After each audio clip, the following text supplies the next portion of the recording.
तव कथामृतं तप्तजीवनं कविभिरीडितं कल्मषापहं श्रवणमङ्गलं श्रीमदाततं भुवि गृह्णन्ति ये भूरिदा जनाः। শ্রী শ্রী রামকৃষ্ণ কথামৃত চতুর্থ ভাগ, দ্বিতীয় খণ্ড, ঠাকুর প্রথম পরিচ্ছেদ। ঠাকুর শ্রী রামকৃষ্ণ দক্ষিণেশ্বর মন্দিরে রাখাল, রাম, নিত্যগোপাল চৌধুরী প্রভৃতি ভক্ত সঙ্গে নির্জনে সাধন, ফিলোজফি, ঈশ্বর দর্শন। ঠাকুর শ্রী রামকৃষ্ণ সেই পূর্ব পরিচিত ঘরে মধ্যাহ্নে সেবার পর ভক্ত সঙ্গে বসিয়া আছেন। আজ রবিবার 25শে ফেব্রুয়ারি 1883 খ্রিস্টাব্দ। রাখাল, হরিশ, লাটু, হাজরা আজকাল ঠাকুরের পদছায়ায় সর্বদা বাস করিতেছেন। কলিকাতা হইতে রাম, কেদার, নিত্যগোপাল, মাস্টার প্রভৃতি ভক্তেরা আসিয়াছেন, আর চৌধুরী আসিয়াছেন। চৌধুরীর সম্প্রতি পত্নী বিয়োগ হইয়াছে। মনের শান্তির জন্য তিনি ঠাকুরকে দর্শন করিতে কয়বার আসিয়াছেন। তিনি 4টা পাস করিয়াছেন, রাজ্য সরকারের কাজ করেন। শ্রীরামকৃষ্ণ রাম প্রভৃতি ভক্তদের প্রতি। রাখাল, নরেন্দ্র, ভবনাথ এরা নিত্যসিদ্ধ, জন্ম থেকেই চৈতন্য আছে। লোকশিক্ষার জন্যই শরীর ধারণ। আর এক থাক আছে, কৃপাসিদ্ধ। হঠাৎ তার কৃপা হলো, অমনি দর্শন আর জ্ঞান লাভ। যেমন 1000 বছরের অন্ধকার ঘর আলো নিয়ে গেলে এক্ষণে আলো হয়ে যায়, একটু একটু করে হয় না। যারা সংসারে আছে তাদের সাধন করতে হয়, নির্জনে গিয়ে ব্যাকুল হয়ে তাকে ডাকতে হয়। চৌধুরীর প্রতি পাণ্ডিত্য দ্বারা তাকে পাওয়া যায় না, আর তার বিষয় কে বিচার করে বুঝবে? তার পাদপদ্মে ভক্তি যাতে হয়, তাই সকলের করা উচিত। তার অনন্ত ঐশ্বর্য কি বুঝবে? তার কার্যই বা কি বুঝতে পারবে? বিশ্বদেব, যিনি সাক্ষাৎ অষ্টবসুর একজন বসু, তিনি সরসজ্জায় শুয়ে কাঁদতে লাগলেন। বললেন, কি আশ্চর্য! পাণ্ডবদের সঙ্গে স্বয়ং ভগবান সর্বদাই আছেন, তবু তাদের দুঃখ বিপদের শেষ নাই। ভগবানের কার্য কে বুঝবে? কেউ মনে করে, আমি একটু সাধন ভজন করেছি, আমি জিতেছি। কিন্তু হার জিত তার হাতে। এখানে একজন মাগী বেশ্যা মরবার সময় সজ্ঞানে গঙ্গালাভ করলে।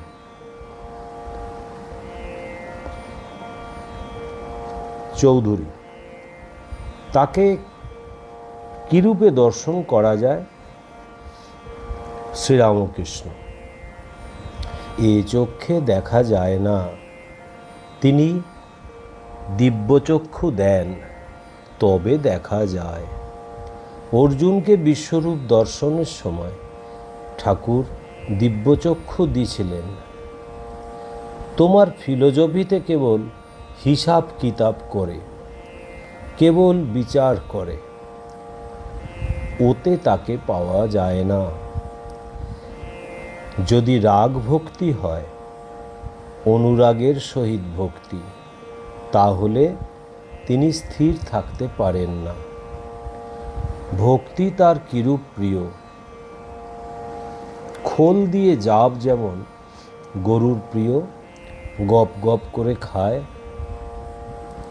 রাগ ভক্তি, শুদ্ধা ভক্তি, অহেতুকী ভক্তি যেমন প্রহ্লাদের। তুমি বড়লোকের কাছে কিছু চাও না, কিন্তু রোজ আসো, তাকে দেখতে ভালোবাসো। জিজ্ঞাসা করলে বলো, আজ্ঞা দরকার কিছু নাই, আপনাকে দেখতে এসেছি। এর নাম অহৈতুকী ভক্তি। তুমি ঈশ্বরের কাছে কিছু চাও না, কেবল ভালোবাসা। এই বলিয়া ঠাকুর গান গাহিতেছেন। আমি মুক্তি দিতে কাতর নই, শুদ্ধা ভক্তি দিতে কাতর হই। মূল কথা ঈশ্বরের রাগানুরাগা ভক্তি আর বিবেক বৈরাগ্য। চৌধুরী মহাশয়, গুরু না হলে কি হবে না? শ্রীরামকৃষ্ণ, সচ্চিদানন্দই গুরু। সব সাধন করে ইষ্ট দর্শনের সময় গুরু সামনে এসে পড়েন আর বলেন, ওই দেখ তোর ইষ্ট। তারপর গুরু ইষ্টে লীন হয়ে যান। যিনি গুরু তিনি ইষ্ট, গুরু খেয়েই ধরে দেন। অনন্ত ব্রত করে, কিন্তু পূজা করে বিষ্ণুকে। তারই মধ্যে ঈশ্বরের অনন্ত রূপ। রামাদি ভক্তদের প্রতি যদি বলো কোন মূর্তির চিন্তা করব, যে মূর্তি ভালো লাগে তারই ধ্যান করবে, কিন্তু জানবে যে সবই এক। কারো উপর বিদ্বেষ করতে নাই। শিব, কালী, হরি সবই একেরই ভিন্ন ভিন্ন রূপ। যে এক করেছে সেই ধন্য। বহি শৈব হৃদয়ে কালী, মুখে হরি বল। একটু কামক্রোধাদি না থাকলে শরীর থাকে না। তাই তোমরা কেবল কমাবার চেষ্টা করবে। ঠাকুর কেদারকে দেখিয়া বলিতেছেন, ইনি বেশ নিত্যও মানেন, লীলাও মানেন। এদিকে ব্রহ্ম, আবার দেবলীলা, মানুষ লীলা পর্যন্ত। কেদার বলেন যে ঠাকুর মানুষ দেহ লইয়া অবতীর্ণ হইয়াছেন। নিত্যগোপালকে দেখিয়া ঠাকুর ভক্তদের বলিতেছেন, এর বেশ অবস্থা নিত্যগোপালের প্রতি। তুই সেখানে যাসনি, কখনো একবার গেলি, ভক্ত হলেই বা, মেয়ে মানুষ কি না, তাই সাবধান। সন্ন্যাসীর বড় কঠিন নিয়ম, স্ত্রীলোকের চিত্রপট পর্যন্ত দেখবে না। এটি সংসারী লোকদের পক্ষে নয়। স্ত্রীলোক যদি খুব ভক্তও হয় তবুও মেশামেশি করা উচিত নয়। জিতেন্দ্রীয় হলেও লোকশিক্ষার জন্য ত্যাগীর এসব করতে হয়। সাধুর 16 আনা ত্যাগ দেখলে অন্য লোকে ত্যাগ করতে শিখবে, তা না হলে তারাও পড়ে যাবে। সন্ন্যাসী জগৎগুরু। এইবার ঠাকুর ও ভক্তেরা উঠিয়া বেড়াইতেছেন। মাস্টার প্রহ্লাদের ছবির সম্মুখে দাঁড়াইয়া ছবি দেখিতেছেন। প্রহ্লাদের অহৈতুকী ভক্তি ঠাকুর বলিয়াছেন। 3য় খণ্ড। নরেন্দ্র, রাখাল প্রভৃতি ভক্ত সঙ্গে বলরাম মন্দিরে। 1ম পরিচ্ছেদ। ঠাকুর শ্রীরামকৃষ্ণ নরেন্দ্রাদি ভক্ত সঙ্গে কীর্তনানন্দে। ঠাকুর শ্রীরামকৃষ্ণ বলরামের বাড়িতে ভক্ত সঙ্গে বসিয়া আছেন, বৈঠকখানার উত্তর পূর্বের ঘরে। বেলা 1টা হইবে। নরেন্দ্র, ভবনাথ, রাখাল, বলরাম মাস্টার ঘরে তাহার সঙ্গে বসিয়া আছেন। আজ অমাবস্যা, শনিবার 7ই এপ্রিল, 25শে চৈত্র 1883। ঠাকুর সকালে বলরামের বাড়ি আসিয়া মধ্যাহ্নে সেবা করিয়াছেন।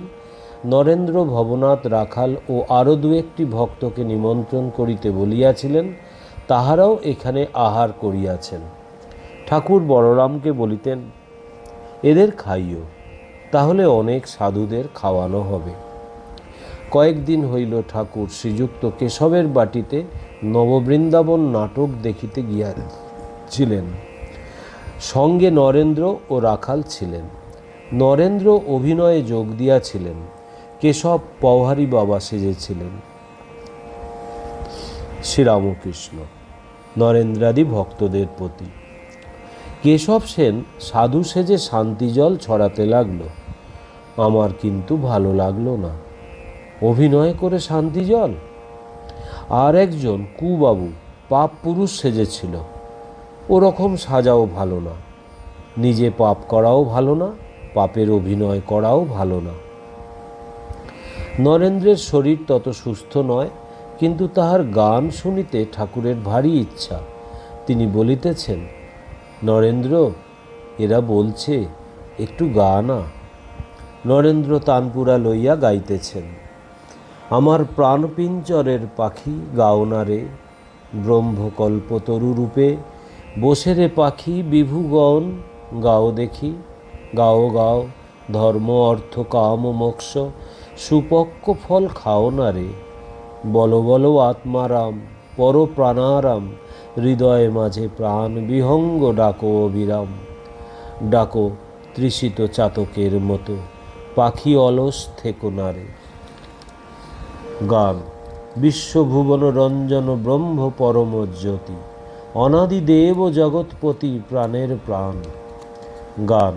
ওহে রাজ রাজেশ্বর দেখা দাও, চরণে উৎসর্গ দান করিতেছি এই প্রাণ, সংসার অনল কুণ্ডে ঝলসি গিয়াছে তাও, কলুষ কলঙ্কে তাহে অবারিত এ হৃদয়, মোহে মুগ্ধ মৃতপ্রায় হয়ে আছি দয়াময়, মৃত সঞ্জীবনী দৃষ্টে শোধন করিয়ে লও। গান। গগনের থালে রবিচন্দ্র দীপক জলে। গান। চিদাকাশে হলো পূর্ণ প্রেমচন্দ্রোদয় হয়ে। নরেন্দ্রের গান সমাপ্ত হইল। ঠাকুর ভবনাথকে গান গাইতে বলিতেছেন। ভবনাথ গাইতেছেন, দয়াঘন তোমা হেন কে হিতকারী, সুখে দুঃখে সম বন্ধু এমন কে, পাপ তাপ ভয়হারী, সংকট পূরিত ঘোর ভবার্ণব তারে কোন কাণ্ডারী, কার প্রাসাদে দূর পরাহত রিপুদল বিপ্লবকারী, পাপ দহন পরিতাপ নিবারী, কে দেয় শান্তির বাড়ি, ত্যাজিলে সকলে অন্তিমকালে, কে লয় ক্রোর প্রসারী। নরেন্দ্র সহাস্যে, এ ভবনাথ পান মাছ ত্যাগ করেছে। শ্রীরামকৃষ্ণ ভবনাথের প্রতি সহাস্যে, সে কি রে, পান মাছে কি হয়েছে, ওতে কিছু দোষ হয় না, কামিনী কাঞ্চন ত্যাগই ত্যাগ। রাখাল কোথায়? একজন ভক্ত, আজ্ঞা রাখাল ঘুমোচ্ছেন। ঠাকুর সহাস্যে, একজন মাদুর বগলে করে যাত্রা শুনতে এসেছিল।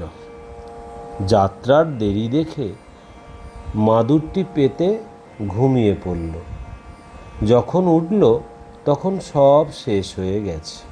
সকলের হাস্য। তখন মাদুর বগলে করে বাড়ি ফিরে গেল। হাস্য।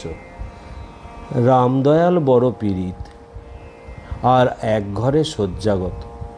ঠাকুর সেই ঘরের সম্মুখে গিয়া কেমন আছেন জিজ্ঞাসা করলেন। বেলা 4টা হইবে।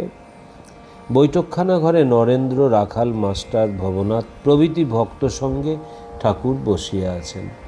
কয়েকজন ব্রাহ্ম ভক্ত আসিয়াছেন, তাহাদের সঙ্গে কথা হইতেছে।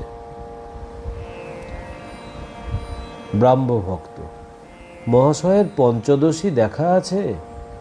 শ্রীরামকৃষ্ণ, ওসব একবার প্রথম প্রথম শুনতে হয়, প্রথম একবার বিচার করে নিতে হয়, তারপর যতনে হৃদয়ে রেখো আদরিনী শ্যামা মাকে, মন তুই দেখ আর আমি দেখি, আর যেন কেউ নাহি দেখি। সাধনাবস্থায় ওসব শুনতে হয়, তাকে লাভের পর জ্ঞানের অভাব থাকে না, মার আশ ঠেলে দেন। প্রথমে বানান করে লিখতে হয়, তারপর অমনি টেনে যাও। সোনা গলাবার সময় খুব উঠে পড়ে লাগতে হয়। এক হাতে হাপড়, এক হাতে পাখা, মুখে চোখ, যতক্ষণ না সোনা গলে। গলার পর যেই গরনেতে ঢালা হলো অমনি নিশ্চিন্ত। শাস্ত্র শুধু পড়লে হয় না, কামিনী কাঞ্চনের মধ্যে থাকলে শাস্ত্রের মর্ম বুঝতে দেয় না। সংসারের আসক্তিতে জ্ঞান লোপ হয়ে যায়। সাধন করে শিখেছিলাম কাব্যরস যত, কালার পিড়িতে পড়ে সব হইল হত। সকলের হাস্য। ঠাকুর ব্রাহ্মভক্তদের সহিত শ্রীযুক্ত কেশবের কথা বলিতেছেন। কেশবের যোগ ভোগ, সংসারে থেকে ঈশ্বরের দিকে মন আছে। একজন ভক্ত কনভোকেশন, বিশ্ববিদ্যালয়ের পণ্ডিতদের বাৎসরিক সভা সম্বন্ধে বলিতেছেন, দেখলাম লোকে লোকারণ্য। শ্রীরামকৃষ্ণ: অনেক লোক একসঙ্গে দেখলে ঈশ্বরের উদ্দীপন হয়, আমি দেখলে বিহ্বল হয়ে যেতাম। ও নিরঞ্জনম নিত্যম অনন্তরূপম ভক্তানুকম্পাধীত বিগ্রহং বৈ ঈশাবতারম পরমেশমিড্ডম তং রামকৃষ্ণং শিরসা নমামহম। শ্রীরামকৃষ্ণ অর্পণমস্তু।